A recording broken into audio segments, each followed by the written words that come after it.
Hey everybody, welcome back to another episode of Slimefun with Boomer. Today we are in the Nether, and in the end I promised you we were going to come back and look at GPS and how it worked in the end and in the Nether to see.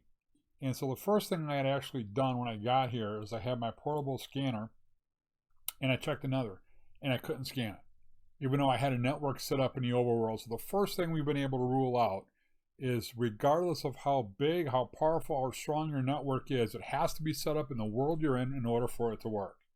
So we currently do have a network set up here, and I had set up my basic capacitor regulator, and then I laid down an energized solar generator, forgetting I'm in the Nether and there is no sky, and I was wondering why I wasn't getting any power. And I put down the energized transmitter for the GPS network, and I put down one coal generator and I couldn't get enough power. Then I put down a second coal generator, couldn't get enough power. I said, screw this, I'm just going to use the basic advanced GPS because it got me. If you look at my network here, I do have signal strength to 600, so I'm okay. I have enough for a network. So what's different about Geo Mining in the end and another versus the overworld? Well, if I bring up, I can scan either one. But on this scanner, you'll see something. Absolutely none of this is in here. We have 3 milky quartz and 27 nether ice. Now, nether ice, the main reason it's used is to run a nether star reactor. Here's why I have not chosen to run a nether star reactor. One, it takes a lot to get that many nether stars, even though it does generate twice as much power as a nuclear power plant. Nether ice is even more limited than oil is in the overworld.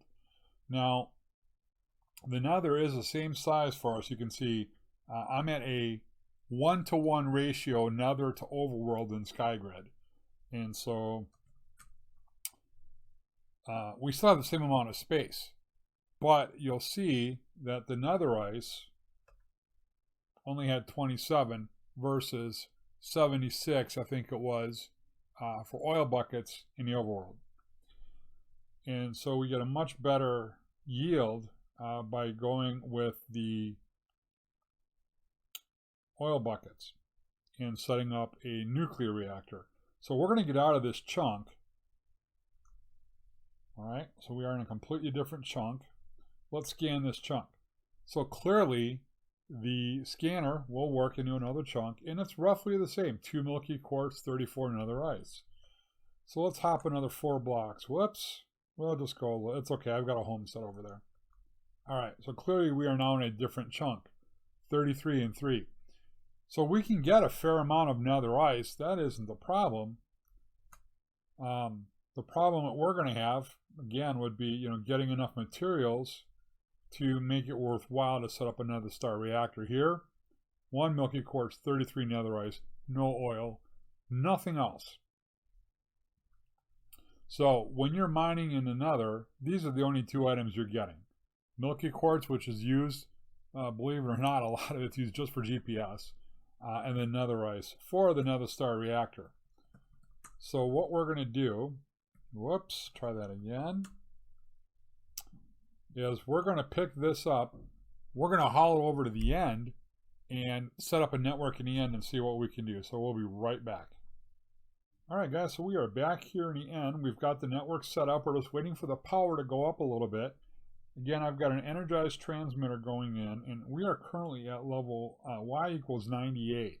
So if I'm doing my math right, we should see somewhere around a 6800 GPS network complexity when we put this down. So let's look at the control panel real quick.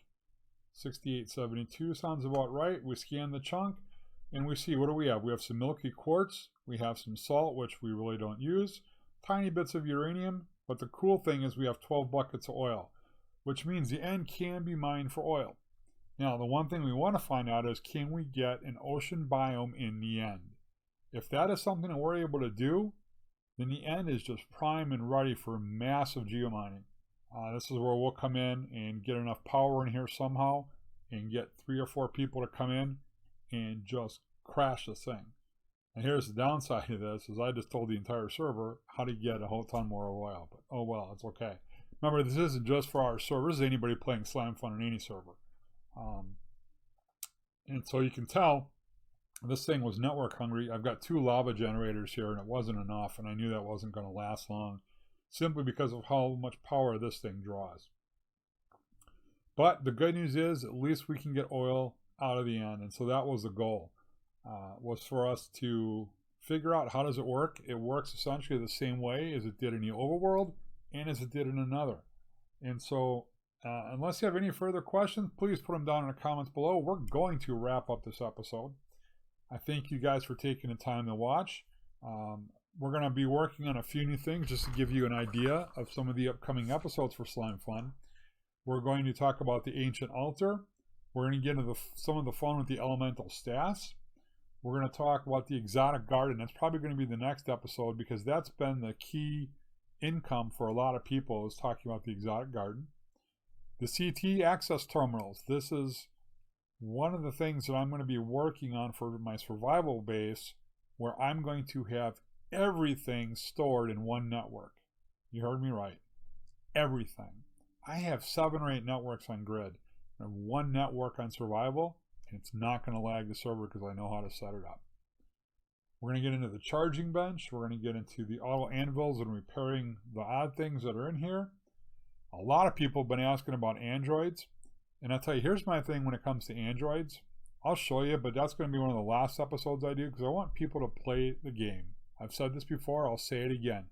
If all you want is a quick cheat answers, you don't learn anything about the game, the fun isn't there, the enjoyment isn't there, and the satisfaction of figuring out is just gone.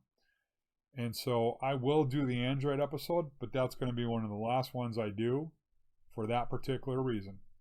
And when people ask me in-game, if you clearly have not unlocked or done the work to get to the point, I will not show you how to do it. And honestly, I don't care if I get demoted for it or not, because you're cheating yourself out of the adventure of the game.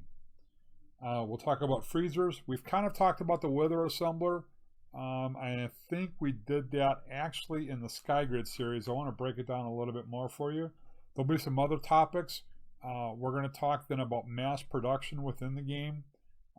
We'll talk about some design ideas. So we've got about 15 to 16 episodes that are lined up, ready to go.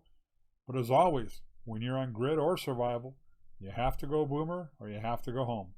We'll see you later.